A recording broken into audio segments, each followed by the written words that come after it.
All right, I'm going to be as efficient as I possibly can in this video. You have clicked on this because you are a new YouTuber, congratulations, and you want to know exactly what do you need in order to succeed. So that's exactly what I'm going to share with you today. By the way, this video is sponsored by Storyblocks, more on them later. All right, I'm pretty sure that intro was one of the fastest intros in my history, but we're going to keep on rolling with it. The first thing that you are going to need as a newbie YouTuber is you are going to need some form of focus. Now, majority of the things that I'm going to cover in today's video are going to be tangible things.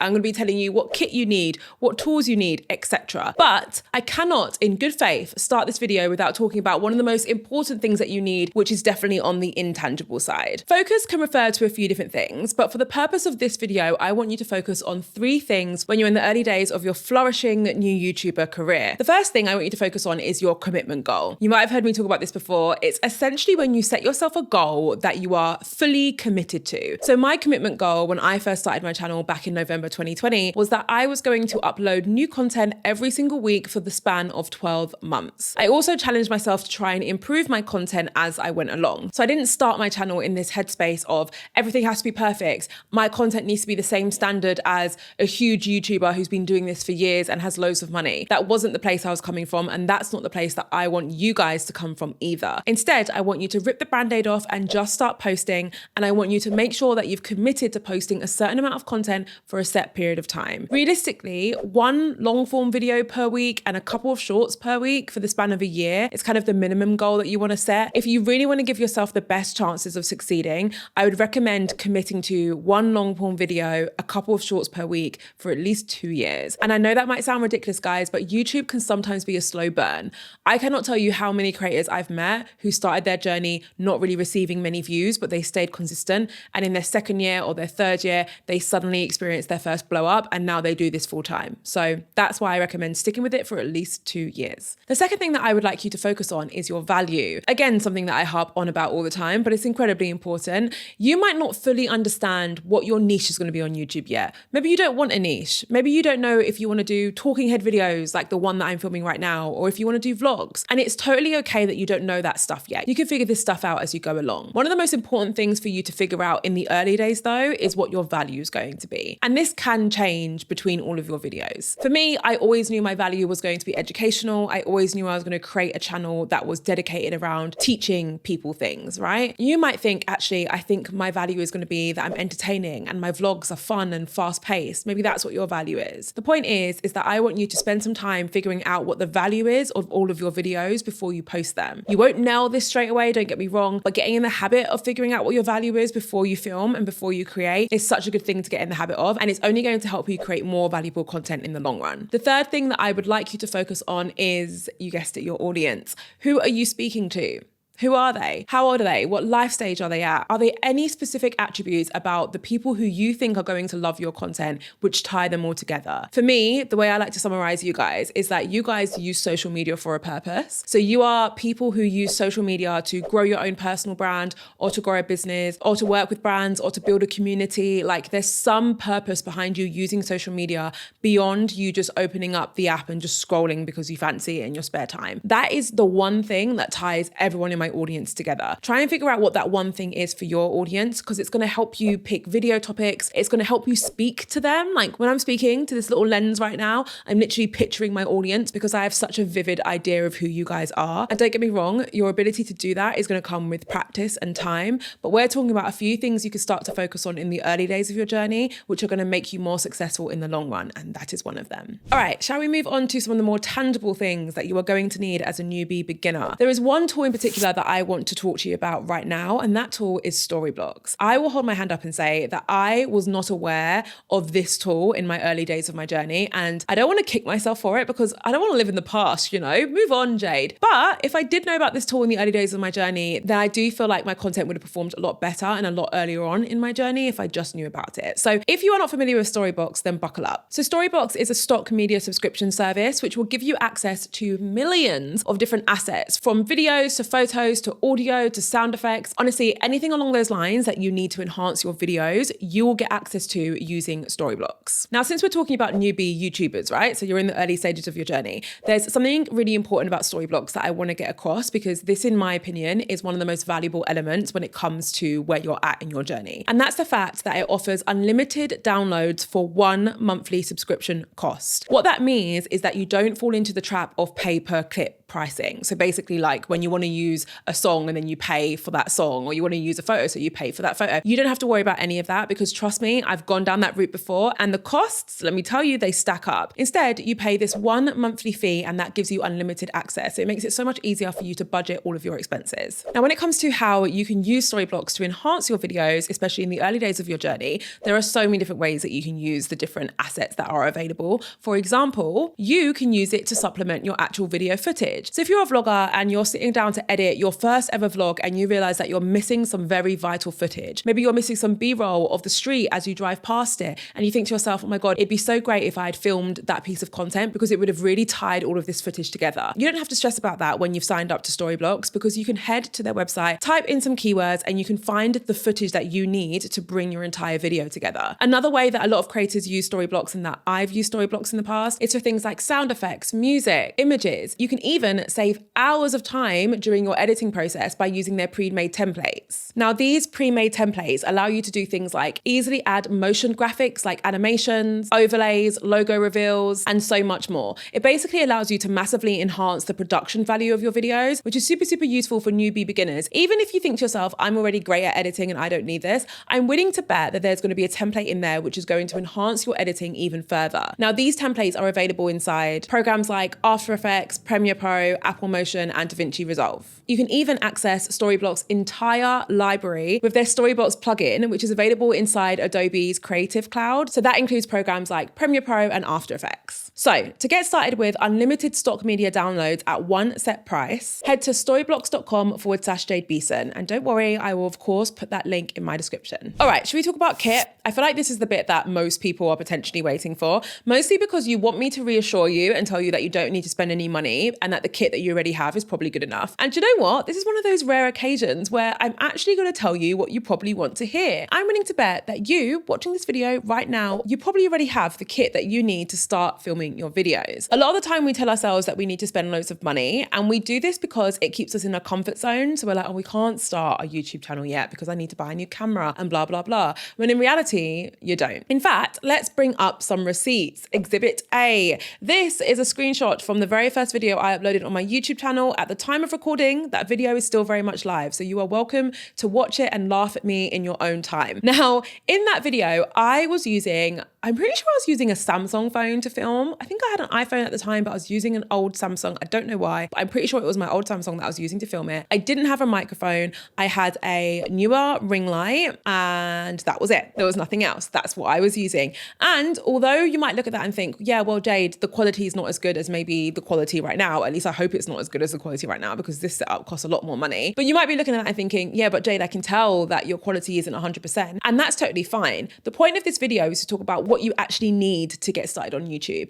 And you don't need a fancy camera or a fancy setup to get started, because I got started with my old phone and a newer ring light. Now, I kept that kit for like 8 months. I was definitely in my tens of thousands of subscribers before I actually upgraded. I got a microphone and then eventually got a camera. And the beauty of me doing it that way around, so just starting with what I had plus the ring light, is that I was able to take money that I was earning from my YouTube channel and reinvest it into my kit. And that meant that I wasn't out of pocket. And that's what I want for you too. I don't want you to start your journey already in debt to your channel and coming from this place of scarcity where you're like, I need to make money and I need to make it soon because I've already spent £1,000 on kit. That's not the place where we want to start our journey from. We want to start our journey from a place of abundance where this feels like a hobby because it hasn't cost us a lot of money yet. And the way in which you do that is by utilizing what you already have. So if you have a smartphone that is no older than like 5 years old, that's like roughly what I would say, but also you be the judge. But if it's no older than 5 years old, you've probably got a sufficient camera. Now, what I want you to do, is my trusty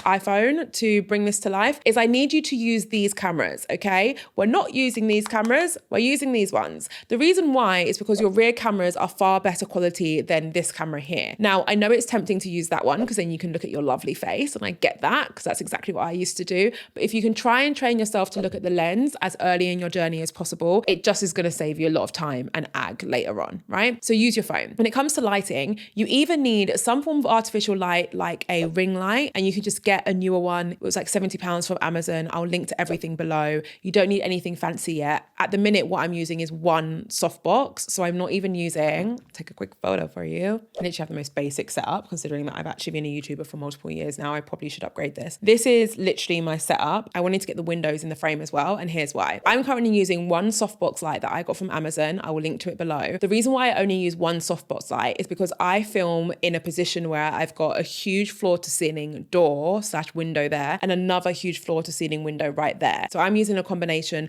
of artificial light at the top pointing down, and then from the side, I've got natural light. Now, if you have access to a lot of natural light, you may not need to buy an artificial light at all. You can just use natural light. That's totally fine. It doesn't need to be anything artificial. And the same goes if you're vlogging. When you're vlogging, you just need to get in the habit of finding the light and making sure that the light is facing you when you film. Now, the final thing to cover when it comes to what you actually need when you're getting started as a YouTuber is, you guessed it, the sound. It is worth noting that the type of microphone you need will differ depending on the type of content you create. For example, I'm currently using a freestanding microphone. This is an Elgato microphone. This microphone and similar microphones to this one are great for talking head videos. They're obviously not portable. So if you're someone who's going to be on the go, this mic isn't going to work for you. What would work for you is a portable mic like this one. This one is, I'm going to do the beauty blogger thing. This one is the DJI microphone. I have a few of these. They're super high quality, but any portable mic like this would be great for you if you tend to be on the go as well as sitting down from time to time. Another type of mic that might work for you if you're on the go is an on-camera mic like this Rode one right here. This is my Sony ZV-1, which I don't use very much anymore. If you're wondering what I'm currently filming on, I'm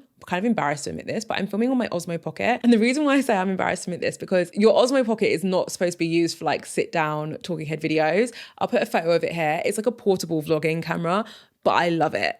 I'm obsessed with it. It's like the only thing I want to use nowadays. Anyway, I am saving up to buy a big fancy camera soon. I'll film about that once I do. But for the time being, the Osmo Pocket is what I'm filming on. So this type of microphone, this one's a Rode one, could be really useful for you if you're out and about and you're a vlogger. Okay, so those are the 3 mics that I'd usually recommend that you pick from, especially if you are a beginner. And remember that when it comes to mics like this, especially this DJI one, you can actually connect it to your phone. See how I was talking about filming your phone? You can connect mics to your phone now as well. So the audio will be pretty crisp. All right, should we talk a bit about editing? Now, I always have to do this lovely disclosure. I don't edit these videos. Guys, I've not edited my videos in years, and I'm not ashamed to admit it. Hiring an editor was one of the best decisions I ever made. However, I did not make that decision straight away. I did edit my first 6 months maybe worth of videos by myself, and I was a newbie editor. I had never edited videos before that point. In fact, that was so long ago that like Reels weren't even a thing. So when I say I was a newbie editor, I was brand new. If you are someone who edits your own TikToks and Reels right now, you will have more video editing experience than I did when I started this channel and was editing my videos. So before I tell you some of the editors that you might want to explore as a beginner,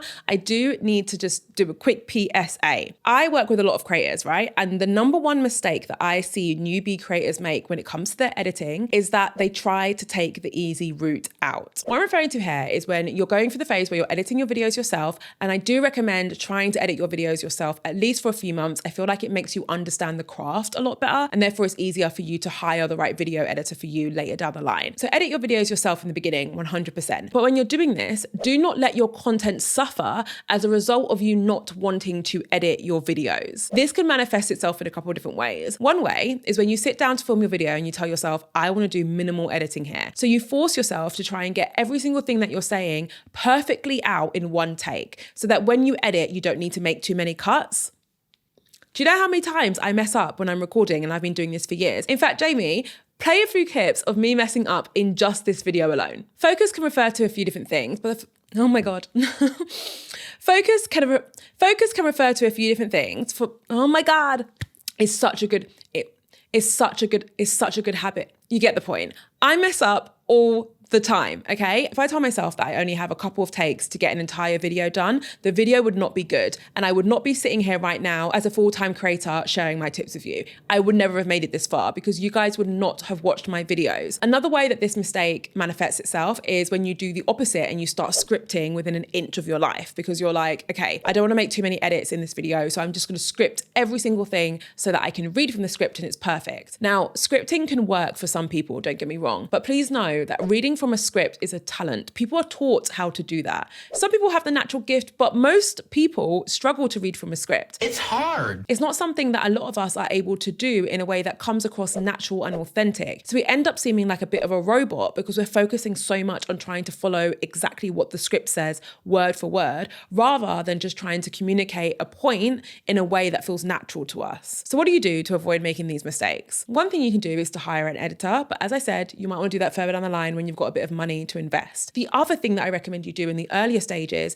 is to dedicate some time and effort to actually learn how to edit and to edit in an efficient way so that you're not scared of having to cut out little parts of your video where you mess up, or maybe cutting out parts of a video which just mess with your pacing, right? So what you want to do is pick a video editing software which feels comfortable to you, and don't be scared to try a few out. Quite a few of them offer free trials. So try a few of them, play around with them, and pick the one that feels the most native to you. And then you need to dedicate some time to learning how to use it and learning the shortcuts specifically. And you can do that through various tutorials available on YouTube. So a few different programs that I recommend as a newbie beginner: DaVinci Resolve, that was the one that I used because it was free and it was fast. iMovie is free to anyone who has a MacBook, and CapCut is a super popular one because there is a desktop app that you're able to use. Now, please keep in mind that CapCut isn't as powerful of an editor as like DaVinci Resolve or Adobe Premiere Pro is, but it is powerful enough for you to get the job done. All right, the next thing that you are going to need is some form of organization system. Don't let the way that I position that put you off. It's not as complicated as it sounds. I just need you to spend some time organizing yourself, especially in the earlier days of your career. So a few things that you want to think about organizing are things like your files, having a filing system for all of your footage, potentially purchasing a hard drive depending on the laptop you have and how much memory you have. I have multiple hard drives and I always kick myself for not buying a hard drive sooner, because what that's meant is I've lost a lot of the raw footage from my earlier videos. Do I need them right this second? No. Will I need them at some point in my life? Maybe. So I kind of wish I still had them. Another thing you want to consider when you're thinking about organizing is getting yourself onto a good production schedule. Now, I'm going to link to a video where I talk about this kind of thing in a lot more detail. But for now, the main thing you want to consider is scheduling time to complete all of the tasks that you need to complete in order to create your videos. Please do not fall into the trap of just scheduling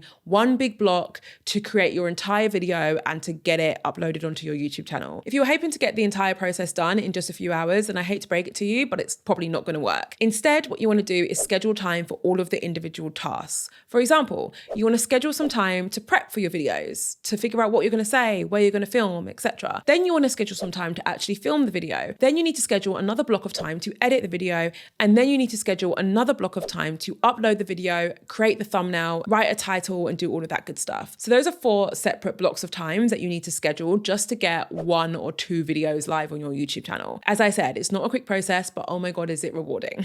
Last but certainly not least, you are going to need to make sure you have access to some resources, because YouTube can be a bit of a beast. It can sometimes be overwhelming, especially if you're trying to do too much at once. Now, obviously, you know the power of having resources because you're watching this video, and I'm sure you know that I've got loads of videos available for free on my YouTube where I talk about YouTube growth. So feel free to binge all of those. If you're someone watching this who either feels a bit overwhelmed by the amount of advice there is online, or maybe if you're someone who has already consumed all the advice and you just need to know what you need to focus on, then listen up, because I'm going to share some resources for you. So if you're looking for something a lot more personalized, there's 2 ways that I can help you.